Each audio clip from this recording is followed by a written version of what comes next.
Hello, my name is Frederik Thiele and I'm a PhD student in Tim Bartley's group at Paderborn University. I focus on electro-optic modulation and superconducting detectors. We want to combine these superconducting detectors with electro-optic modulation so that we can build more complex photonic circuits. We use these cryostats in Paderborn and can couple light in from one side. Then we can manipulate the light with the modulator. Afterwards, we measure the amount of modulation.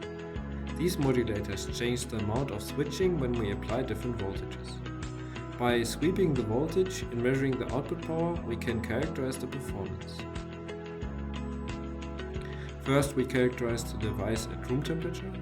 Afterwards, we close the cryostat, create a vacuum around the sample, and cool it down to cryogenic temperatures. At this temperature in the cryostat, we measure the performance again. We can then compare the room temperature and cryogenic performance of these modulators with this setup. We can manipulate with these devices key features of light, namely the phase of the light to a reference beam. We can route in direction with the directional coupler, and we can convert the polarization of incoming light. When we cool down our devices, we see a change in the electro-optic modulation and the wavelength.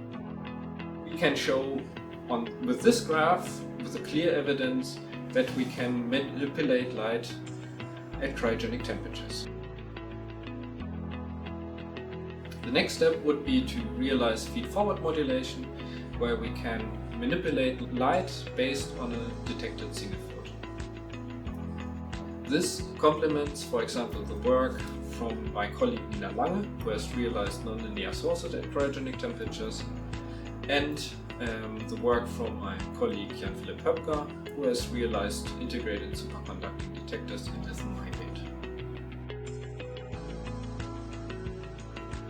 The main challenge is to achieve an optical access to our devices. Here we use a free space setup, or we can use single mode fibers.